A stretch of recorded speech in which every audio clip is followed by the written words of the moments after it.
नहीं फूलते कुसुम मात्र राजाओं के उपवन में। फूल केवल राजाओं के ही बाग में खिले ऐसा कोई आवश्यक थोड़ा ही है।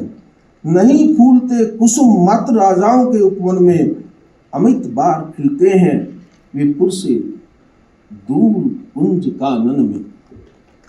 बहुत सुंदर भाषा में उन्होंने बात की कि फूल को खिलने के लिए कोई राजा का ही बाग नहीं चाहिए, फूल तो कहीं भी खिल सकता है। इसलिए फूल की मेरिट को, उसके गुण को स्वीकार करें, उसको, उस गुण को जो मान सम्मान मिलना चाहिए वो उसको मिले, इस बात के लिए दिनकर जी ने कहा। और इसके लिए आप ये मत देखिए कि फूल कहाँ पर उगा है। अब आप देखिए इस पंक्ति में, रश्मिरथी केवल कर्ण की कहानी नहीं है, बल्कि यह उस हर व्यक्ति की आवाज है जिसे समाज ने कभी हाशिए पर धकेलने की कोशिश की है। कर्ण की प्रतिभा, पराक्रम और चरित्र के बावजूद उसे बार बार अपमान सहना पड़ा। इस स्थिति हमें उस असमान सामाजिक व्यवस्था की याद दिलाती है जिसे भारतीय संविधान में क्या हुआ, ये इन कवियों का ही योगदान है।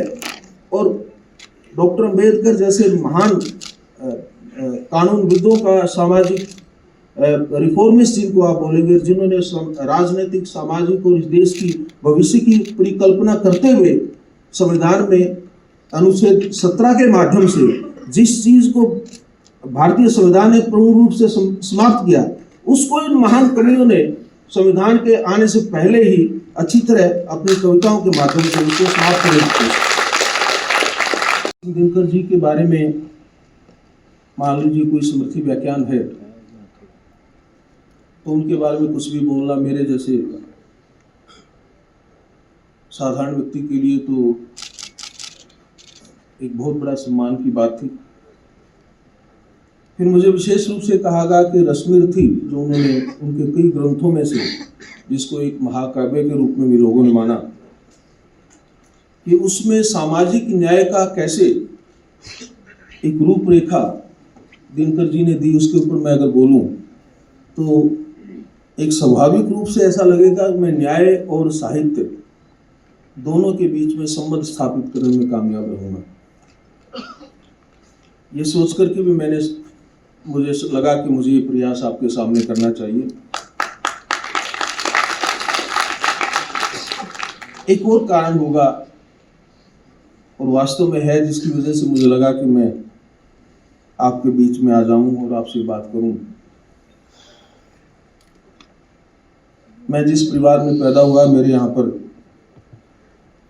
साहित्य का बहुत ही एक अच्छा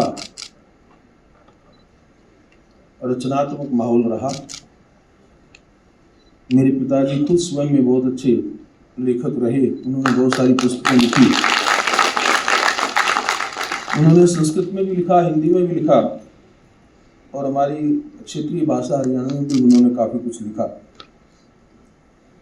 बड़े पुरस्कार उनको मिले। के बारे में जो साहित्य में उनका योगदान रहा उसके बारे में तो मुझे आप सब मेरे से बहुत ज़्यादा अवगत हैं। इतनी पुस्तकें उन्होंने लिखी और देश का शायद ही कोई सम्मान होगा जो उनको नहीं मिला। साहित्य में ज्ञान पुरस्कार को सबसे बड़ा माना जाता है, उससे भी उनको सम्मानित किया गया।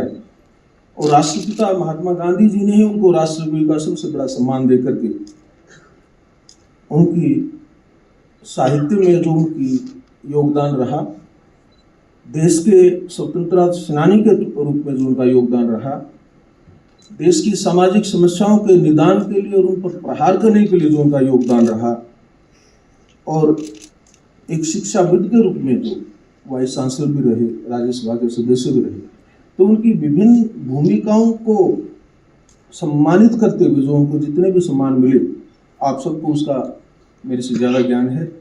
मैं उन बातों में शायद इतना ज़्यादा मुझे उनके बारे में आपको बताने की आवश्यकता नहीं है। एक बात मैं आपको बताना चाहूँगा कि जितने भी रचनाकार विश्व में हुए हैं, उनकी सबकी समाज निर्माण में एक बड़ी निर्णायक भूमिका रही है। हम लोग बोलते हैं कि समाज को स्टोन एज से लेकर के स्पेस की एज तक एक बहुत लंबी यात्रा समाज ने की है, और इस लंबी यात्रा में मेरा अपना विश्वास है कि रचनाकारों का एक बहुत ही बड़ा प्रभाव रहा है। ये रचनाकार ही हैं जो जीवन मूल्य देते हैं और बार बार हमें किसी भी संकट के पहलू में आकर के हमें दृष्टि देते हैं, मार्गदर्शन करते हैं। जिस पोइटिक जस्टिस की बात हम करते हैं, पोइटिक जस्टिस की बात करते हैं, वो शब्द भी तो इसी बात से आया है। कवि ने कविताओं में उन्होंने इन शब्दों का प्रयोग किया कि जैसे कविता मरहम करती है उसी तरह न्याय भी मरहम दे। तो उस पोइटिक जस्टिस शब्द को भी काम में लाया गया। तो उस दौर में हम, पिताजी तो बहुत अच्छे लिखते थे, उनका तो मुझे पता था कि वो नियमित रूप से लिखते हैं और प्रकाशित होता है उनका, और उनको कई मान सम्मान भी उनको मिलते रहे। तो हम भी कई बार इधर उधर प्रयास कर लेते थे। तो हमारे मित्रों की भी एक ऐसी हमने मंडली तैयार की जिसमें हमारे साथ जो वही लोग जुड़े जो थोड़ा बहुत लिखने का प्रयास करते थे उधर उधर से। तो जब हम वकालत के बाद सवाल यह है कि अब तो पेट की लड़ाई भी लड़नी है, तो वकालत करने के लिए लगे, वकालत में लगे तो सब कुछ भूल जाते हैं। तो एक बार हमारे मित्र का एक पत्र आया हमारे पास, वो भी अच्छा लिखते थे। तो उन्होंने मुझे पूछा, देखिए साहित्य में कहते थे, जाति जाति रटते जिनकी पूंजी केवल पाखंड। कौन बोलेगा जाति जाति? जाति जाति कौन रटेगा? जिसकी पूंजी केवल पाखंड। और एक कर्ण की भाषा में, मतलब कर्ण को पात्र बनाया गया, कर्ण को सूत्रधार बनाया गया। और कर्ण क्या बोलते हैं? मैं क्या जानूं जाति, जाति है मेरे भुजदंड। तो मेरे पास और क्या है इस कर्ण के पास? कर्ण बहुत बड़ा वीर है। कर्ण ऐसा वीर है जिसका कोई शायद युद्ध में उस वक्त, आप सब जानते हैं, ऐसा भगवान कृष्ण ने भी शायद ऐसा माना कि कर्ण को हराना कोई ऐसा छोटा मोटा काम नहीं होगा, ये बहुत बड़ा एक, उसके लिए कौन योद्धा होगा जो कर्ण को हरा सकेगा। तो कर्ण ने कहा कि जाति जाति रटते तो ये पाखंडियों का काम है, असली क्या है? मैं क्या जानूं जाति, मेरे पास तो मेरा भुजदंड है। तो दिनकर जी ने इस कृति के माध्यम से हमें सोचने पर विवश किया कि क्या केवल जन्म के आधार पर किसी के साथ भेदभाव करना उचित है? क्या समाज को अधिकार है कि किसी योग्यता को वो नकार दे? और इसलिए उन्होंने इसके माध्यम से समानता, सम्मान और अवसर की एक बहुत ही खूबसूरत वकालत की, जिससे प्रत्येक मनुष्य के मूल का अधिकार, जो उसका मौलिक अधिकार, जिसको हम बाद में संविधान में दिया, मानवीय अधिकार, वो उसको दिलाया जाए। दिनकर जी के अनुसार किसी भी व्यक्ति का अधिकार उसके जन्म से प्रभावित नहीं होना चाहिए, चाहे वह किसी भी जाति, वंश अथवा परिस्थिति में हुआ हो।